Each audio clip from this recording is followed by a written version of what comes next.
Muy buenas tardes, buenas noches o buenos días, depende del momento en que nos estés viendo y escuchando. Estamos con Sebastián Lorenzo. Sebastián Lorenzo es un referente importantísimo dentro del área de la tecnología en la Argentina, la inteligencia artificial, las cuestiones relacionadas con la alta tecnología y la política, referente del PJ Digital, por otro lado, presidente de la Sociedad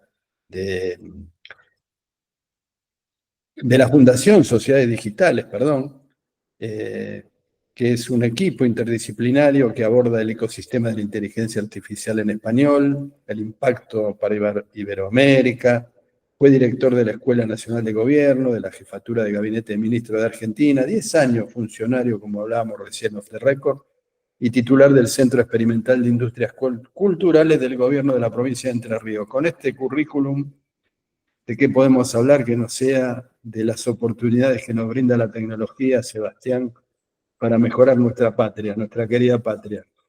Bienvenido. Hola, ¿qué tal, Juan Carlos? ¿Cómo estás? ¿Cómo están? Muy bien. ¿Vamos de la periferia al centro o del centro a la periferia? ¿Qué te parece? ¿Arrancamos por el mundo o arrancamos por casa? Lo que a él te guste. Bueno, vamos a honrar a Francisco entonces y vayamos de la periferia al centro.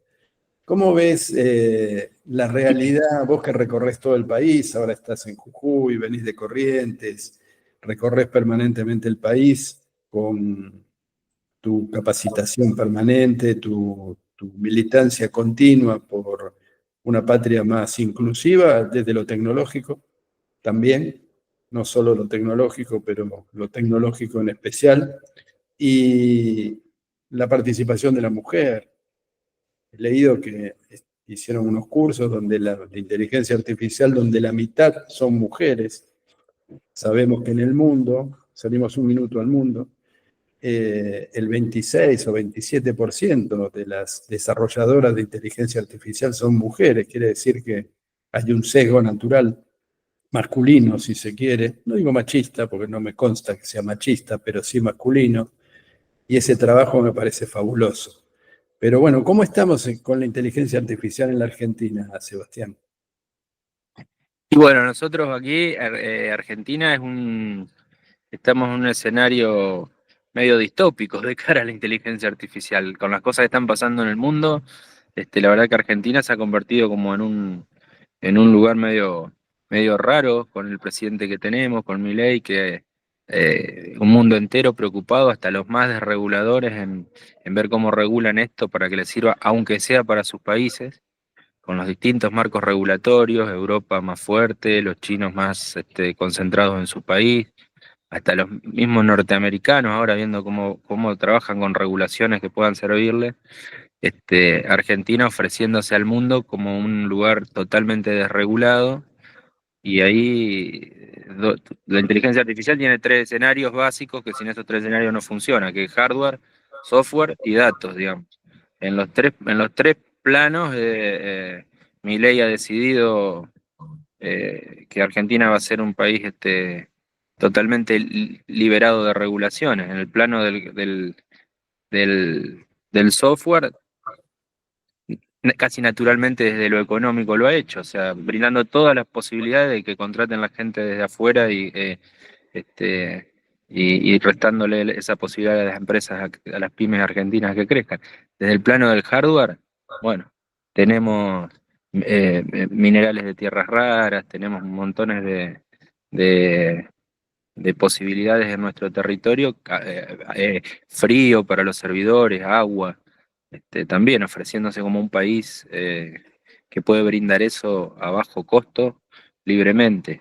Y desde el terreno de los datos ya lo venimos haciendo desde hace mucho tiempo, cuando hemos recibido con los brazos abiertos a redes como Facebook, poco más que celebrándole que venían a llevarse nuestros datos.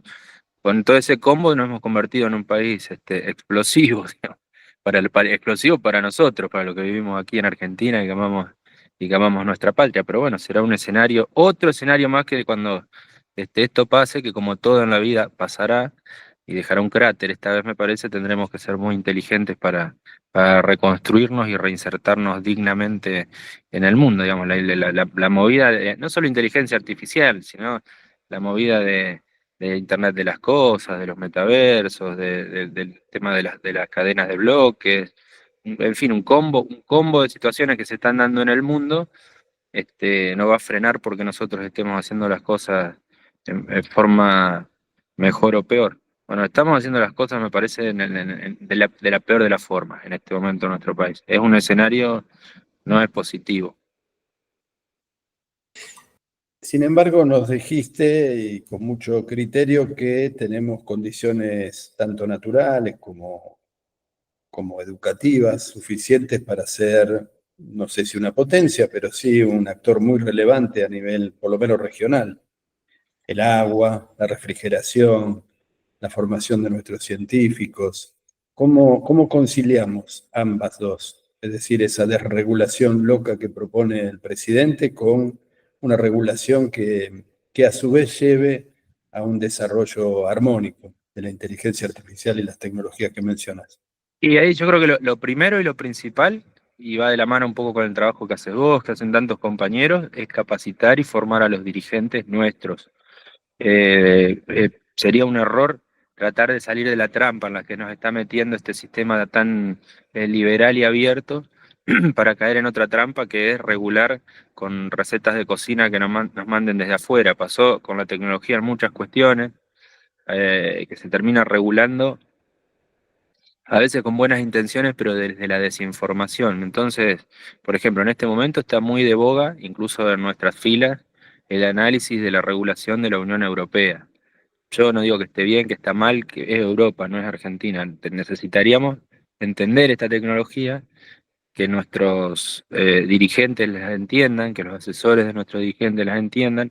Esa es una tarea, desde mi punto de vista, militante, que debería hacerse desde los partidos políticos, que comprenden a nuestro frente, a nuestras ideas.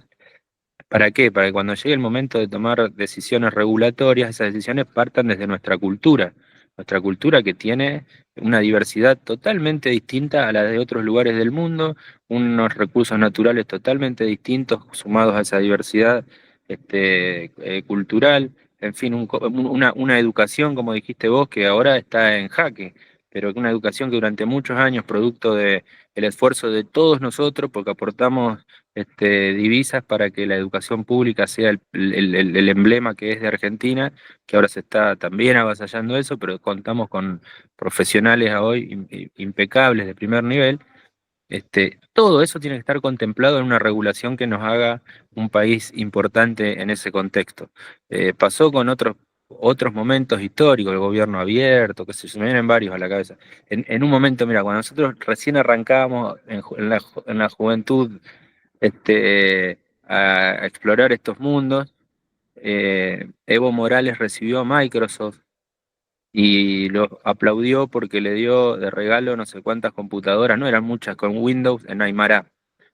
Y nadie puede negar ideológicamente dónde está parado Evo Morales, ni en el caso mío, ni de las, eh, de las buenas ganas de que salgan bien las cosas de una persona como Evo Morales.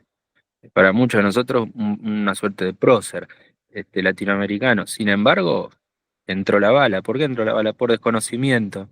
A un presidente en ese momento, nada más que a un presidente. Que es Microsoft en ese momento, entregando Aymara, en Windows Aymara gratis para después vender licencias en algún día, o de última para estar en ese país. Tampoco es juzgar mal a Microsoft, es su juego. Ahora, el problema nuestro es que los nuestros no sepan qué tienen que hacer con eso y cómo defenderlo. Bueno, con la inteligencia artificial pasa eso un poco, y hay que sumar además que el mundo está esta tecnología puntualmente, la inteligencia artificial, se estuvo preparando durante los últimos 15 años, subiendo al tobogán y ahora está en bajada del tobogán, viene con todo, quinta a fondo. En esa quinta a fondo no nos deja mucho tiempo para la reflexión, para la capacitación, para las regulaciones mismas. Las regulaciones necesitan un proceso de maceración, de discusión, y eso es parte de la burocracia de los parlamentos y está muy bien, pero eso está en jaque hoy porque no se condice con los tiempos de la tecnología. Entonces cada vez más difícil regular algo que en 2 minutos te cambió, este, qué sé yo, vamos a terminar de regular esto y va a estar la computación cuántica o la inteligencia artificial general, o otra tecnología. Y, mm, y también me parece que lo otro importante, que nosotros tenemos que poder entender y sacar además de las otras regulaciones, los de errores de otras regulaciones, es ir horizontalidad de estas tecnologías con otras tecnologías nuevas que todavía no existen. ¿Cuál va a ser el rol de la inteligencia artificial en la industria automotriz, por ejemplo, a la hora de manejar un auto o a la hora de hacer ese auto? ¿Cuál es la intersección entre esta tecnología y el mundo del trabajo? ¿Qué va a pasar con los excedentes de dinero que se generen o con las horas que sobren a partir de puestos de trabajo que se hagan cargo de las computadoras y ya no se necesiten personas? Ese mundo nosotros deberíamos empezar a- a pensarlo desde la política, porque no es que no se esté pensando, se está pensando desde ámbitos académicos, desde lugares que a lo mejor después no tienen el peso político para hacer los grandes cambios. Un ejemplo concreto, el Papa Francisco. En los últimos 3 años le dedicó mucho a esto. Pero bueno, una cosa, tenía el poder para decirlo en lugares donde retumbaba, pero no el poder para realizar los cambios. Y ahí viene otro desafío grande. ¿Quiénes podrían ser esas personas? Porque muchos piensan que un presidente queda corto o un parlamento de un país queda corto a la hora de entrar en ese tipo de peleas. Sabemos que del lado de enfrente, no de enfrente, pero del lado de las empresas, que nos encontramos con empresas que son transnacionales, que como quedó visto en las últimas elecciones de Estados Unidos, juegan políticamente, que tienen muchas veces patrimonios que son más grandes que los PBI de los propios países a donde desembarcan.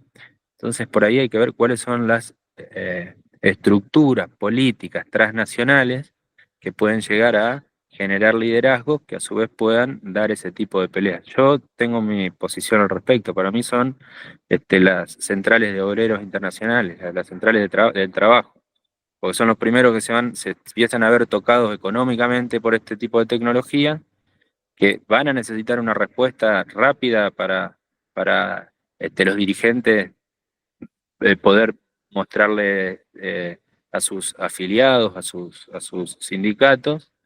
Tienen estructuras internacionales, porque son estructuras que arrancan en la empresa con un delegado sindical, pero terminan en organizaciones internacionales reales, que no son chistes, no es sopa, son miles de años, sí, es miles no, pero son decenas de años organizando gente para que terminen en estructuras internacionales organizadas.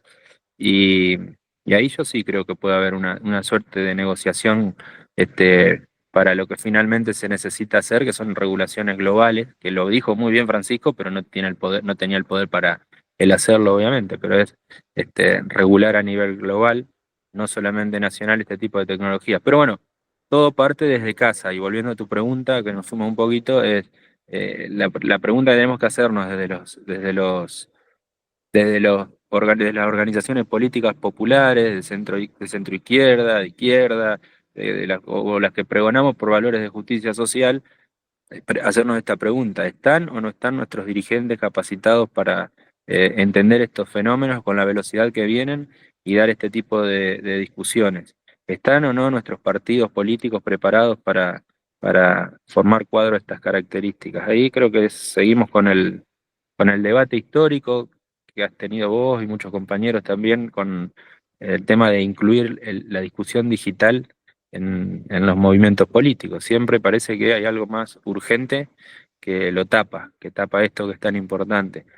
Cuando hay elecciones, por ahí nos escuchan un poco más, y sobre todo en esta época, al peronismo, porque venimos de perder la de Macri y después la de Milei, por la de Milei ya en forma totalmente obvia del impacto que tuvo la tecnología en esa elección. Pero yo creo que ahora viene otra cosa que es más importante que eso, todavía en las próximas elecciones de ahora o en las que vienen, que en Estados Unidos se vio un poquito, que hasta acá era importante el nivel de influencia en las redes, pero ahora ya es importante el nivel de influencia en los dueños de las plataformas. Tenés un tipo como Elon Musk, funcionario de Estados Unidos, entonces eso en países como el nuestro, hasta ahora tal vez lo dejaban pasar, pero ahora van a venir por nuestros recursos naturales sí o sí, y justamente los que se hicieron dueños de esas plataformas son los que necesitan poner esos servidores que se enfrían rápido, necesitan de nuestra materia gris.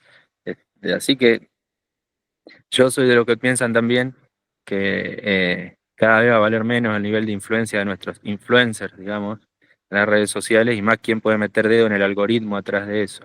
Y durante mucho tiempo pecamos desde la política, desde nuestros sectores, de alimentar una cultura de utilizar ese tipo de redes libremente, sin hacer como han hecho otros países, como Venezuela o China, o que de a poco fueron cortando el grifo de entrada tan libremente a estas redes, o por lo menos entendiendo que ahí estaba un potencial aliado de sectores que nunca concuerdan con nuestros intereses. Seba, en el mundo está habiendo una guerra declarada, comercial, geoestratégica, geopolítica, que está basada especialmente en la tecnología. Hoy, si Estados Unidos está perdiendo liderazgo, se debe al avance tecnológico chino, entre otras cosas, pero especialmente el avance tecnológico chino. Y en el área militar, el área, digamos, donde prevalece Rusia, también hay una cuestión tecnológica, los misiles hipersónicos.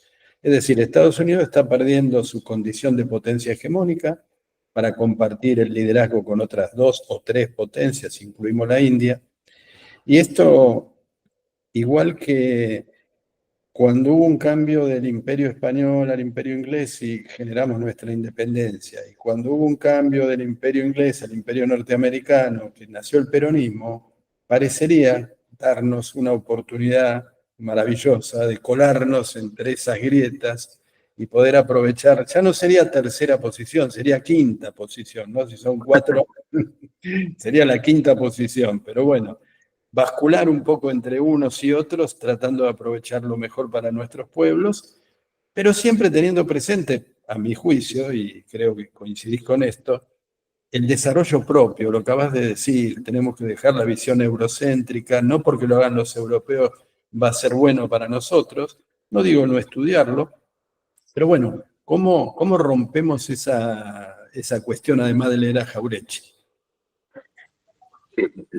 Mi visión al respecto y la de muchos compañeros que venimos acompañando este proceso desde hace tiempo,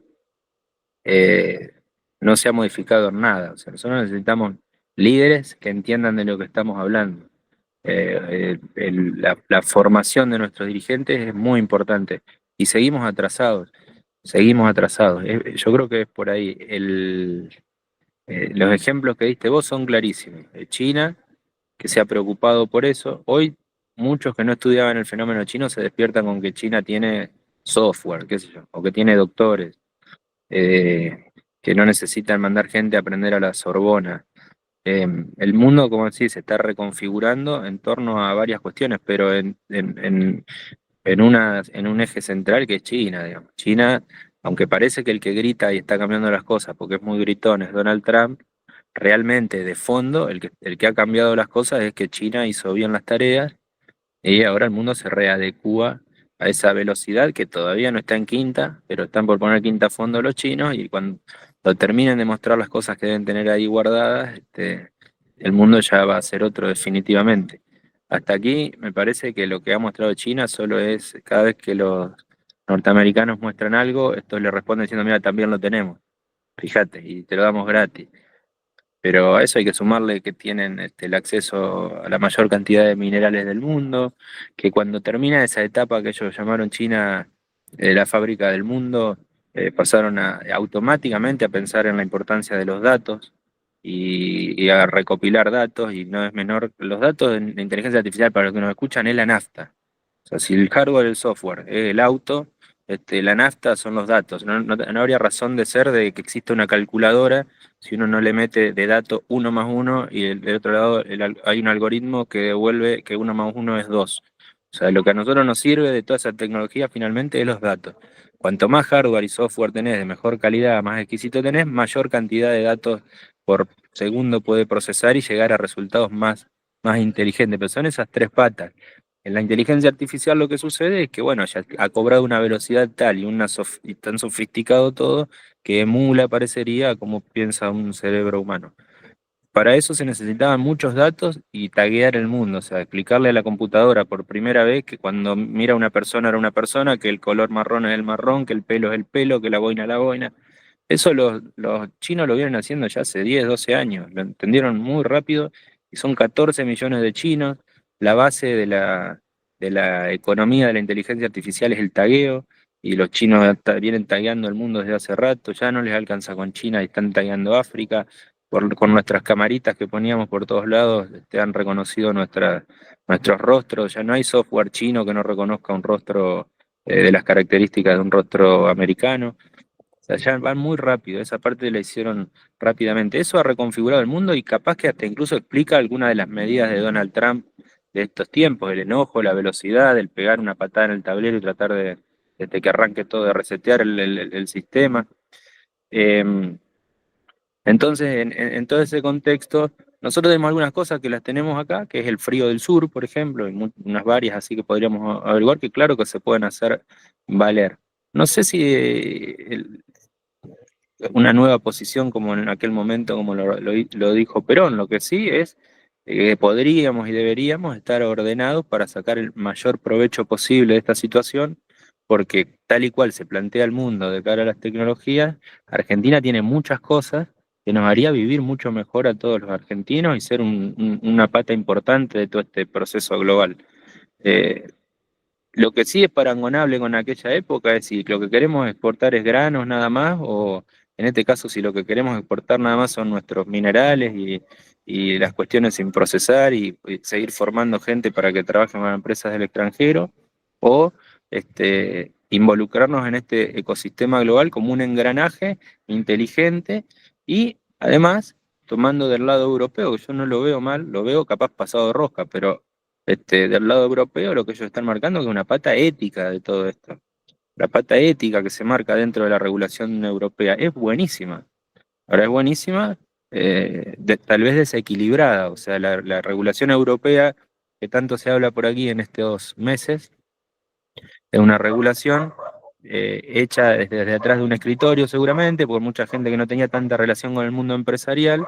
Cuando salió a la cancha, las empresas mismas de Europa han dicho, yo con eso no puedo lidiar porque desde afuera, con las reglas que tienen en otros continentes, nosotros no podemos competir. Pero eso no quiere decir que esté mal lo que están planteando. Lo que están planteando es, miren, antes de meternos un algoritmo en nuestro continente, queremos ver de qué se trata, queremos que hay determinados límites éticos que no se pueden tocar.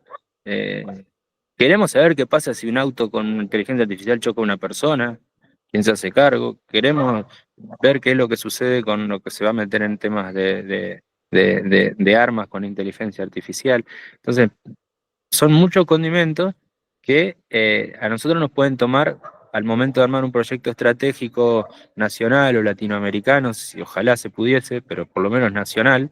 eh, Son muchos ingredientes los que hay que poner arriba de la mesa para ver de todo eso cómo sacamos el máximo provecho sin irnos a un lugar donde la ética brille por su ausencia, que es un poco lo que está proponiendo ahora Milei. Sí, tenemos de todo, vengan y hagan lo que quieran. Bueno, no, no es así, porque él haga lo que quieran. En este tipo de tecnología sería una sangría para nuestro país. Hay que ver cómo sigue, pero vuelvo al principio de todo. Para mí lo importante es el conocimiento político de estas tecnologías que tienen nuestros dirigentes, los que sabemos que ideológicamente están en la misma vereda que nosotros. La preocupación debe ser para que ideológicamente estemos en la misma vereda, pero tengamos un piso mínimo de conocimiento sobre lo bueno y lo malo que traen estas tecnologías.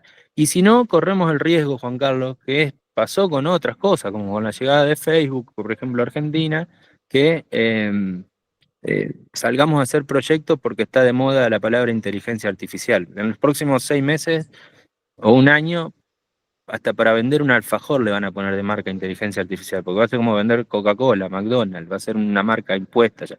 ¿Querés vender algo? Sí, tiene inteligencia artificial, ¿viste? Mi libro es con inteligencia artificial, la palabra inteligencia artificial la vamos a ver tanto que va a ser tan seductor para los legisladores hacer proyectos al respecto, para los políticos nombrarlo. Y mi temor es que sea más el marketing que hagan los nuestros que de fondo se pongan a investigar la cosa, porque esta vez es bien complicado. Los chinos entendieron que esto era el petróleo del próximo petróleo de la humanidad. Y lo han dicho, hay libros escritos al respecto. Mire, con esa importancia hay que tomar el tema. me gusta dar nombres para bien, positivos. Vos sos uno. Yo recuerdo hace unos 10 años, y perdón a la audiencia por lo autorreferencial, 12 años atrás, cuando vos eras funcionario, junto con un grupo de compañeros habíamos desarrollado una red social que Claro. tuvo el Fase Popular, que tiene, todavía la tenemos online, llegó a tener 1 millón de usuarios y llegó a tener mucha simpatía coincidente con un espíritu de época, vivía Chávez, bueno, gobernaba Evo, Correa, era un momento ideal para hacer una red latinoamericana. Nos invitó el gobierno cubano a dar charlas, bueno, uno de los pocos funcionarios que entendió la importancia que podría tener empezar a incursionar en ese terreno fuiste vos. Y por otro lado, recientemente también coincidimos, o no coincidimos por unos pocos días, pero coincidimos sí geográficamente, estuviste en una localidad muy querida para mí, que es Montecaseros, a, digamos, a cuyo frente el PJ está una científica, una doctora, la pediatra del pueblo, una mujer grande, y que tiene una gran predisposición a aprender, y que independientemente del tema de la moda, como bien decís, es consciente de las ventajas que le podría dar a su población. Pensemos que Corrientes tiene, ¿qué necesita la inteligencia artificial? 3 cosas, como bien dijiste. Energía, tenés Yacyretá y Salto Grande, y tenés el sol. Tenés agua, el acuífero guaraní, el Paraná y el Uruguay, o sea, agua para refrigerar. ¿Qué falta? Yo creo que autoestima, nada más porque la capacidad de los correntinos está fuera de discusión. Sí, Corrientes es una provincia que tiene, primero que yo personalmente amo Corrientes porque soy entrerriano, o sea, para mí es lo mismo, el litoral, el sentarte en un mar. Entiendo los tiempos de los correntinos porque son prácticamente los mismos tiempos que, que los que yo manejo. El tiempo para la reflexión, para poder tomarte un mate, para pensar 10 veces las cosas. Somos gente que por ahí en principio, en general, parecemos desconfiados, pero cuando jugamos vamos con todo. Eh, Puntualmente esa ciudad que nombrás, encima queda sobre la costa del mismo río Manso que nací yo, que es el río Uruguay. Yo soy de Concepción del Uruguay. Así que siempre que puedo dar una mano por ahí, estoy. Con respecto a lo que decís, sí, claro, tenemos universidades de todo tipo, en Misiones, en Corrientes, en Entre Ríos, ahí nomás en Chaco, en Santa Fe.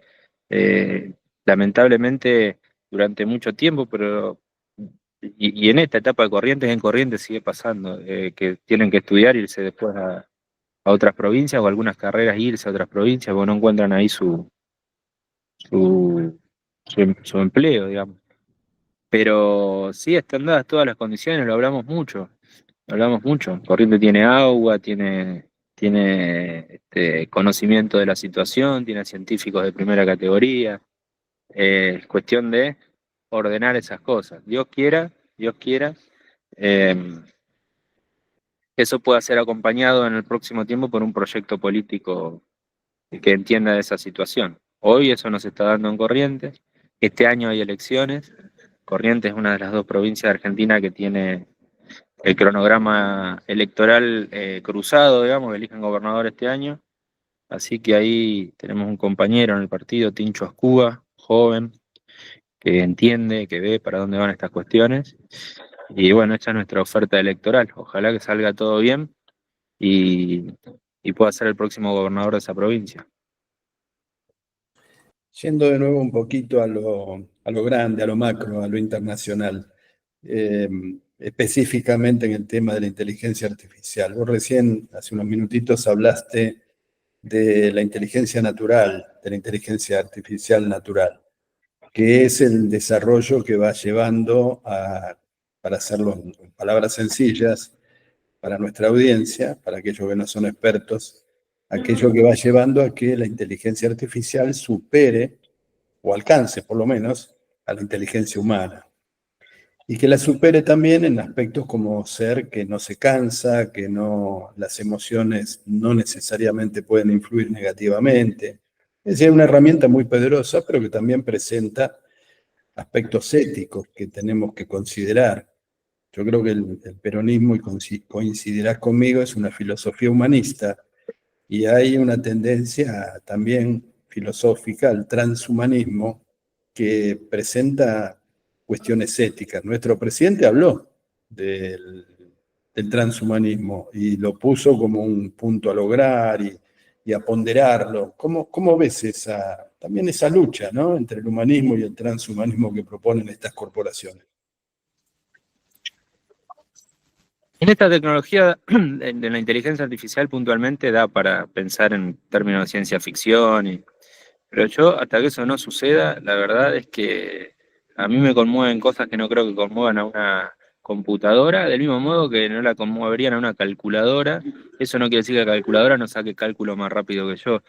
Eh, Se aceleran los procesos, como lo entiendo yo, entiendo también que es un debate abierto, pero para mí es hardware y software y un algoritmo adentro, un poco más potente en el términos de software y datos que se analizan y no hay más que eso. Cada vez más rápido, sí. Cuando termine de ser recontra rápido, vendrá la computación cuántica y lo hará más rápido todavía. Sí, pero como que cuando se inventó la imprenta diríamos que es humana porque podía escribir y hasta ese momento no había una máquina que escriba, o sumar una calculadora porque hasta ese momento no había una máquina que sume. Yo al día de hoy lo interpreto así. No me preocupa tanto eso como la desigualdad en la distribución del dinero que generan estas cuestiones. Eso sí me parece que hay que verlo desde lo humano y desde lo político. Es una máquina que genera un montón de plata, que redistribuye la plata y que desde que arrancó Internet hasta ahora, que va evolucionando, evolucionando, lo único que hemos logrado en el mundo es tener menos gente con más cantidad de plata, más gente con menos cantidad de plata. Para que una computadora exista, tiene que haber un niño buscando Coltrane en algún lugar del mundo. Elon Musk tendrá sus hijos que ya deben pensar que van a poder vivir 300 años porque están desarrollando ese tipo de tecnología para que la longevidad sea altísima, mientras del otro lado el 60% restante no sabe cómo llegar a completar las proteínas diarias para sus hijos. Entonces, hablar de que la inteligencia artificial puede tener rasgos humanitarios, a mí la verdad no me cierra por ningún lado en términos personales, no quiere decir que de vuelta es un debate abierto y hay que en todo caso poner un signo de qué es lo que es humano y qué es lo que no es humano, y qué es ético y qué no es ético, y en qué lugar de esto se ubica la espiritualidad en cada persona, que de acuerdo a sus creencias.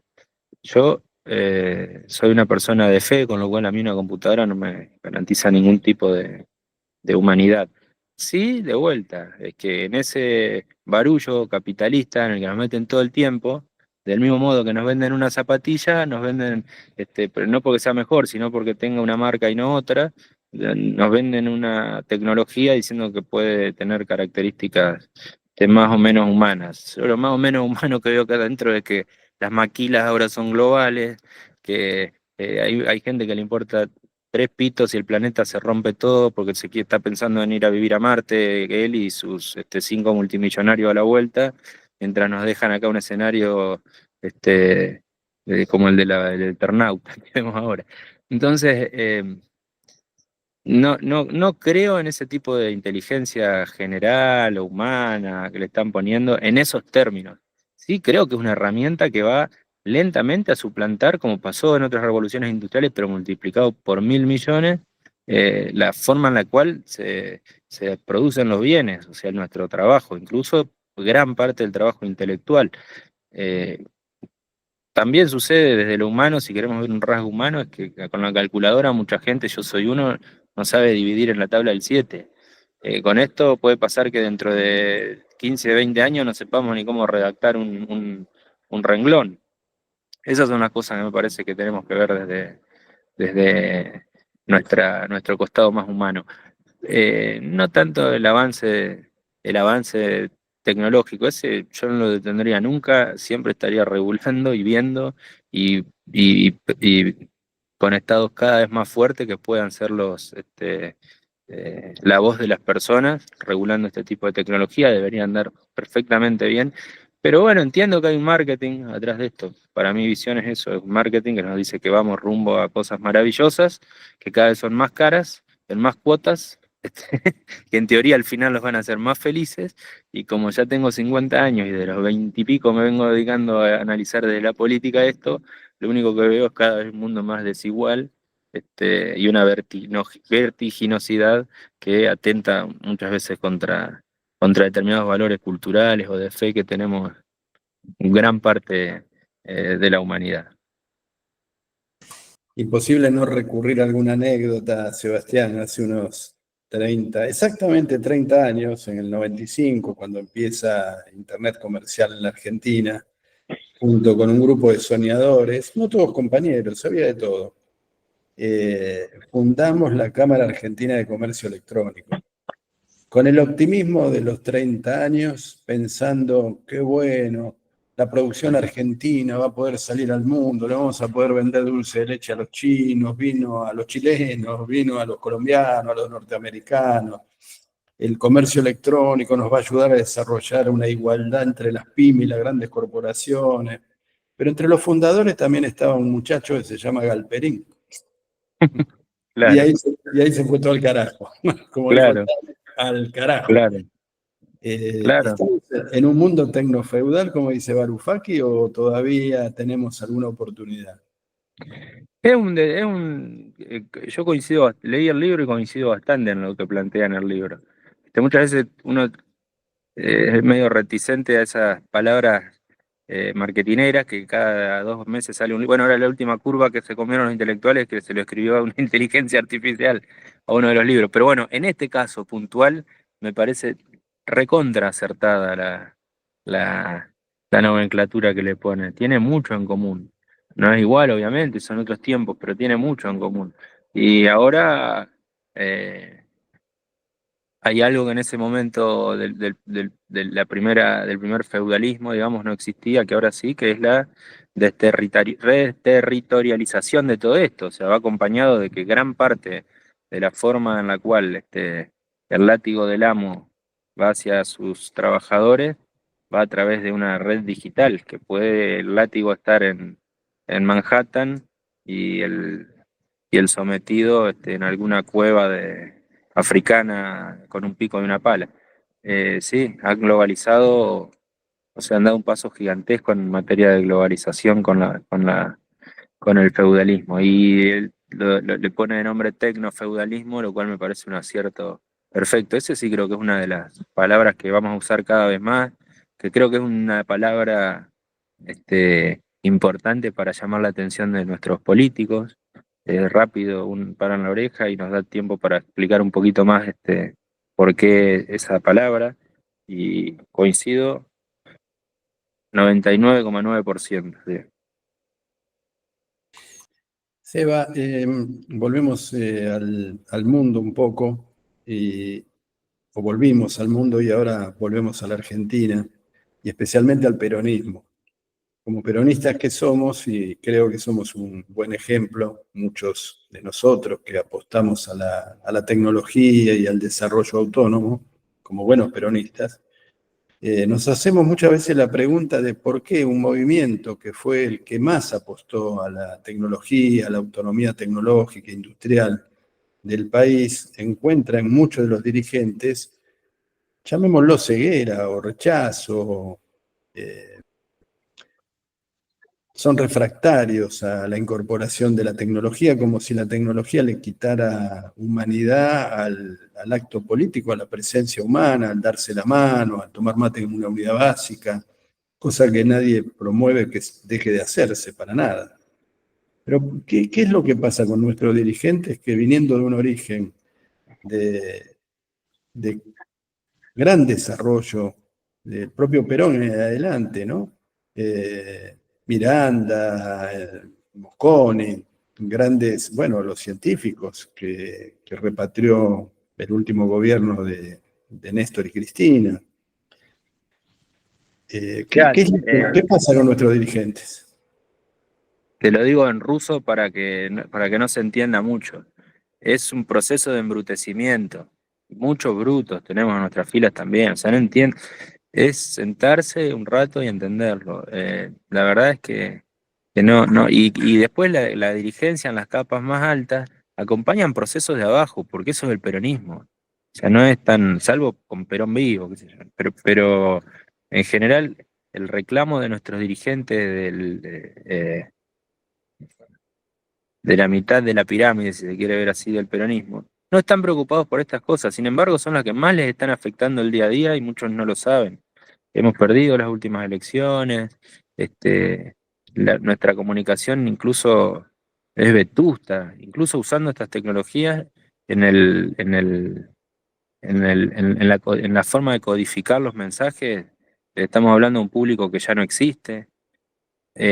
Muchos de los nuestros, muchísimos piensan en esa bipolaridad de es esto o aquello, o sea, no, lo nuestro es el territorio y lo digital no es para nosotros.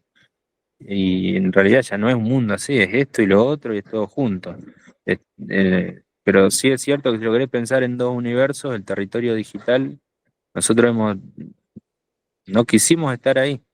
Y como decís vos, Perón lo hubiese visto, claro, Perón, que un territorio que no se ocupa, territorio que te lo ocupa tu adversario. Bueno, en este caso le hemos dejado que nuestro adversario se organice en ese territorio, lo utilice.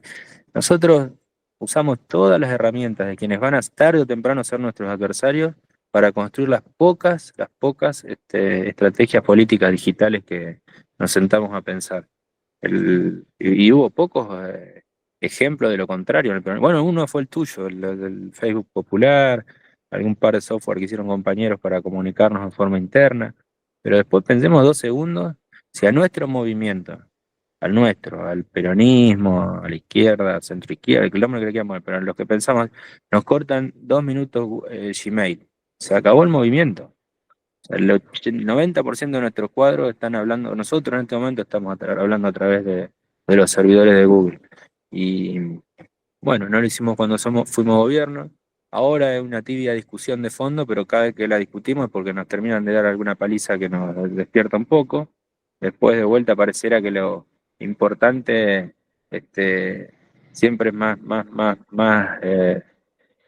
puede esperar un poco más que lo urgente. Y esto nos viene sucediendo y yo veo que sigue sucediendo. La realidad es que la cantidad de gente que piensa como nosotros y no le interesa este tipo de tecnologías, a mí me abruma. No sé si es porque uno está todo el día tratando de decodificar qué es lo que pasa en el mundo. Yo viajo mucho. El año pasado estuve solo menos de 3 meses en Argentina. Es un tema global que se le da mucha importancia en la política ya. O sea, pasaron 15 o 20 años y ya no hay partidos políticos que no estén discutiendo esto con seriedad prácticamente. Y en Argentina, en el peronismo, seguimos sin abrir las puertas a esa discusión. Es apabullante. Algunos, no hay que quedarse con lo cosmético de Venezuela. O sea, a uno le puede gustar más o menos, podemos dar la discusión sobre mil cosas que vemos bien o mal en Venezuela. Pero una cuestión que los tipos plantearon es de dónde está el próximo enemigo y lo ven en las redes. Ni hablar los chinos que no los dejaron entrar directamente adentro. Y hoy se ve el resultado que le está dando. Bueno, nosotros le abrimos a todos los que nos podían hacer algo, le abrimos todas las puertas gratis para que... Y digo nosotros, no nosotros, Milei que se hagan cargo los que votan a Milei. Nosotros. Entonces, eh, yo no tengo ningún problema en decirlo. Lo que pasa es que no veo que nuestros dirigentes estén a la altura de las circunstancias en decir, sería mentirnos decir que estamos a la altura de las circunstancias. Hemos armado algunos que entendemos que eso es así, organizaciones, fundaciones, agrupaciones políticas, damos la discusión en todos lados, pero somos los menos. Creo que el primer Seba, monstruo que hay que vencer es que no es esto o aquello, es que es el territorio físico es lo nuestro y que también tenemos que empezar a cortar la brecha que nos llevan los otros en el territorio digital. Tal vez por ahí se despierten un poco más de conciencia. Y el otro problema es que encima lo poco que nos vamos despertando es lento y esta tecnología ahora sí que ya entró en el proceso de avanzar violentamente. Iba a tranco estos últimos 2 años y ahora con esta pelea china, estamos al borde tal vez de una nueva guerra mundial que va a ser tecnológica. Todos saben lo que avanza la tecnología en momentos de guerra y de preguerra. Listo, esto entró en la bajada del tobogán de velocidad, de desarrollo, y cada 2 minutos hay una novedad más sorprendente que la anterior en este tipo de cuestiones. Seba, ¿se podría cuantificar, aunque sea por aproximación, el impacto de las redes sociales en el triunfo de Macri y de Milei? En- eh, lo que más se puede, lo que nosotros logramos cuantificar, que no tengo los números acá, pero sí en su momento lo habíamos trabajado en la de Macri, es cuánto dejamos de ganar, cuánto perdimos, digamos. ¿Qué podría haber pasado si hubiésemos hecho bien las cosas? Y en la de Milei ya fue apabullante, te diría. Pero son dos procesos bien distintos, el por qué perdemos con Macri y por qué perdemos con Milei.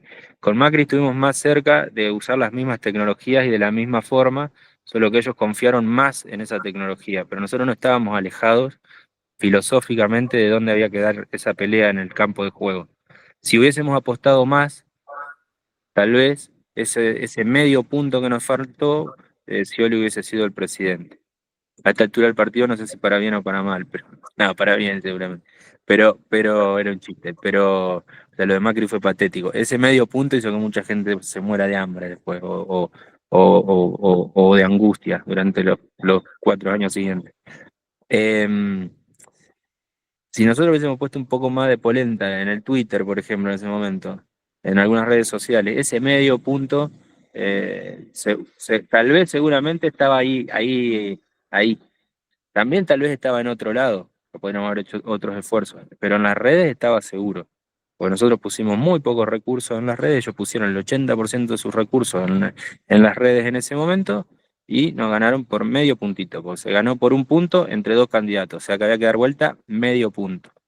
Em, pero la estrategia de los dos bandos fue la misma, la forma de trabajo fue similar. Yo estuve en las dos campañas, en esas dos campañas, y en la de Alberto también, pero en los comandos de campaña me refiero. En la de Milei fue distinto, porque Milei usó otra lógica y nosotros seguíamos con la lógica anterior.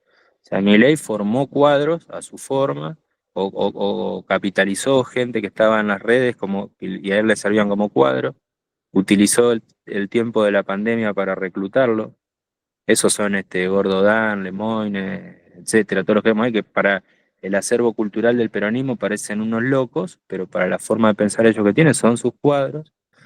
Eh, Cuando lo vemos a Milei en la campaña, con cara de ribotril, diciendo tengo no sé cuántos likes y ustedes no, en lo cosmético, nos dio hasta risa, dijimos, este está chiflado. Pero lo cierto es que al final esos likes fueron votos. Y los nuestros no tenían esa cantidad de me gusta. Eso es lo que nosotros tenemos que hacer, no estoy diciendo eso, digo que eso es lo que sucedió. Nosotros no podemos tener como argumento político hacer buenos memes, porque si no seríamos cualquier cosa menos peronistas. Pero sí que hay que entender que en esa segunda elección nosotros contamos con un esquema de campaña mucho más tradicional, Milei con un esquema de campaña mucho más moderno, mucho más distribuido, incomprobable, si más económico que el nuestro, yo sospecho que no, que de algún lado había fuerzas ocultas que algún día se sabrán o no. No creo que haya sido capcioso y que le salió porque es un genio de las redes, más bien. Me parece que es parte de un fenómeno global que después se replicó en otros lugares y que había arrancado nuestro continente con Bolsonaro, eh, con mucho estudio de fondo y con muchos recursos de fondo, aunque lo suficientemente inteligente para que parezca que era una campaña, una campaña artesanal. Tal vez el primer momento de mi ley fue un poco artesanal hasta que logró subirse a la góndola del supermercado, pero después alguien fue y compró eso con muchos recursos. Y, y bueno, y creo que la que viene, la próxima campaña, tiene que ver eh, seguramente va a tener que ver la del 2027 en nuestro país con la cercanía de un sector político a los dueños de las plataformas y la inteligencia o no que tenga nuestra fuerza política, que va a ser la otra, la que no somos amigos de los dueños de esas plataformas, para haber construido una organización en la cual si a alguno de ellos se le ocurre toquetear el algoritmo para perjudicarnos, nosotros tengamos un plan correctamente elaborado para que eso no nos afecte. Hoy, sinceramente, no veo todavía esa, no digo inteligencia, porque no, es esa visión, esa perspectiva estratégica desde nuestro lado, pero de aparecer deberíamos estar trabajando ya en esa eh, red alternativa política que nos permita, como en el Eternauta tal vez, subsistir a una cosa en la cual aparentemente todas las perillas las tienen nuestros rivales para modificar las cosas. Bueno, es muy oportuno hablar de Eternauta y de esa frase que dicen en una parte de la serie, que lo viejo funciona. Claro, Probablemente haya tecnologías que nos permitan salir de este encuadre en el que estamos presos, ¿no? De alguna manera, viejas tecnologías de pronto frente a otras más actuales, pero que tienen dueño, como bien decís, y que forman parte de los feudos, esos feudos de aquellos que tienen fortunas personales superiores al PBI argentino, como Elon Musk, ¿no? claro, tal cual. Mirá, nosotros tenemos capacidad, se lo decimos a la audiencia porque yo no te lo voy a venir a decir a vos que lo dijiste antes que yo, pero nosotros tenemos capacidad sobrada para... ¿Qué es una red social? Es un software muy simple, montado arriba de un servidor muy simple, pero podríamos hacer nuestro propio rastrojero de redes sociales en 2 minutos, pero eso es una decisión política de dónde poner los magros recursos que podemos llegar a tener. Si esa decisión política no está puesta ahí y está puesta en poner pauta en una red social porque nos da satisfacción inmediata de ganar una legislativa, bueno, estaremos pensando en el corto plazo. O podemos pensar como pensaron los chinos, mirá, nosotros las redes sociales nuestras son nuestras, o son nuestros datos y los protegemos. No los hace malos a los chinos eso, los hace cuidadosos de lo suyo, cosa que nosotros no hemos sido. En principio no es tan complejo pensarlo, pero bueno, aparentemente todavía para la gran mayoría de nuestros dirigentes es complejo verlo. La solución, humildemente, te digo, a mi criterio, está a la vuelta de la esquina, o sea, es tener nuestros propios servidores con nuestros técnicos que estudiaron la UTN, que son peronistas, que estudiaron en la UBA, que son peronistas, tener nuestras propias herramientas de comunicación distribuidas, que si se cae un servidor no se caiga el sistema entero, y para las cosas importantes movernos en esos canales, y para la otra, para buscar novia, para lo que carajo sea, podemos usar Instagram, pero no para manejar nuestra política ahí adentro. Algo tan simple como eso, pero hay que arremangarse y hacerlo, y eso no sucede todavía. Para mí es por ahí, no lo veo imposible, hay que seguir remando, como bien dijiste vos, no sé si ahora o antes que arranque la entrevista que hablábamos, pero por ahí las elecciones te despiertan a muchos, bueno, perdimos, ¿qué pasó? Pasó esto acá dentro de Internet, bueno, escuchemos a estos loquitos que hablan cosas de Internet que tal vez algo de razón tenían. Hay que seguir insistiendo y convencidos de lo de lo que decimos. Seba, no quiero abusar de tu tiempo, que sé que es escaso y valiosísimo. Estás en Jujuy, te agradecemos enormemente esta comunicación y la claridad con que siempre hablas.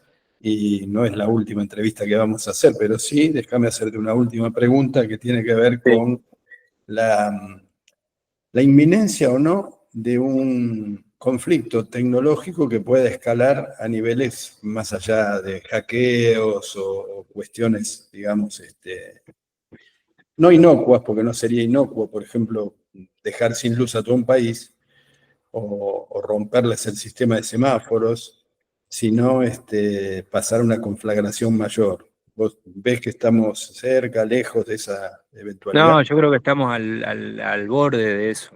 Estamos cada vez más cerca de eso. Lo podés ver en cuestiones digitales, como las que se empiezan a ver en muchos lugares de regulatorias, de cerrar las puertas, de no dejar entrar a una potencia a otra que se vienen dando en los últimos años, la reacción a ese tipo de políticas como las que hizo China por parte de Estados Unidos, el reacomodamiento de los rusos antes y después del conflicto de Ucrania en relación a Europa, el posicionamiento europeo, todo hace pensar que,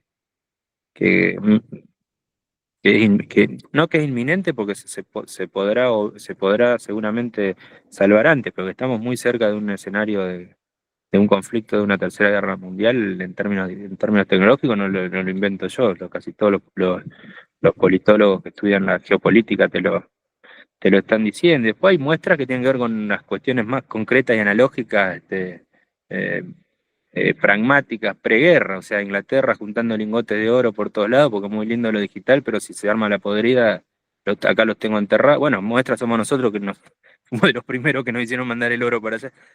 Cada país va tomando su estrategia preventiva de acuerdo a Europa ahora utilizando cuanto recurso hay dando vuelta político y marketinero para que la gente acepte ampliar los